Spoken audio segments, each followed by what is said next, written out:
Unfortunately, I've been given the task of speaking after William. So by now, you're either annoyed, in my case, offended, or really impressed by his speech, and I have to follow. So here we go. Along with my 56 other classmates, I'm about to receive the greatest gift that Tower Hill can bestow: a diploma. For us, this is the first step in the long process of establishing our life's goals. Parents, you're probably asking yourselves where all your money went. How did we get to this moment to receive this greatest gift? If we looked in the mirror this morning and said, "We sure earned this all by ourselves," we would be terribly mistaken. This diploma was achieved because we had Tower Hill families, parents and friends' parents who knew everything and never let us get away with anything.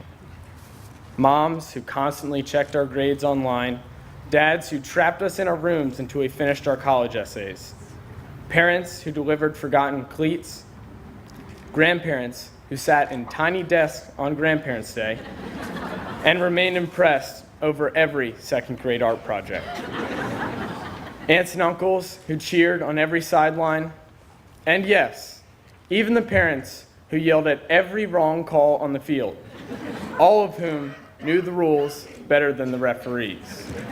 Looking at you, Dad. This diploma was achieved because we had a faculty who cared. Teachers who could spot us chewing gum and violating the dress code from a mile down the hall. Teachers like Dr. Wasson, who could sit on his desk and teach a 60-minute period of European history without ever looking at a note. Teachers like Mrs. Anderson and Miss Flynn, who can make school fun for unfocused middle schoolers. Teachers like Coach Aiken, who has been with us since we were in 3rd grade and who really never leaves this school. And staff members like Jerry Buckworth and Diane Rubolina, who run the dining hall and begin their days hours before most of us wake up in the morning. Most importantly, this diploma represents what the class of 2014 has contributed to Tower Hill, both individually and as a class. We have been serious students, but with a sense of irreverence. We have developed friendships with teachers and enjoyed learning from them. We have been leaders, but we've never taken ourselves too seriously. Yes, sometimes we have been a little smug, saying to everyone around us, "You're welcome," but that's part of who we are. We are that way because this environment has allowed us to be confident and take risks with a sense of humor. Tower Hill has offered us the environment where we can all succeed. Our class has lived and relished those moments. Whether it be organizing a whiteout with vuvuzelas for a soccer game, playing croquet through the halls during prep day on Spirit Week, or rallying the middle and upper school to participate in charitable giving, such as the Stocking Project, we turned each into a memorable experience. Part of that is our respect and admiration for each other, but also our commitment to and pride in Tower Hill.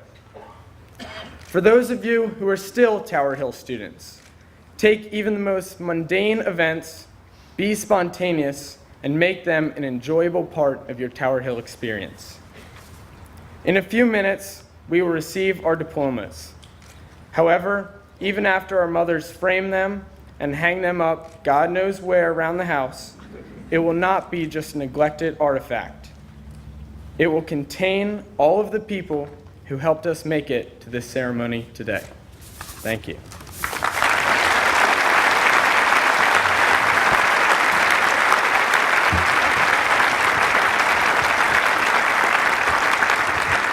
And now it is my privilege to invite my classmate and friend Arlen Gibson to the podium to introduce our commencement speaker.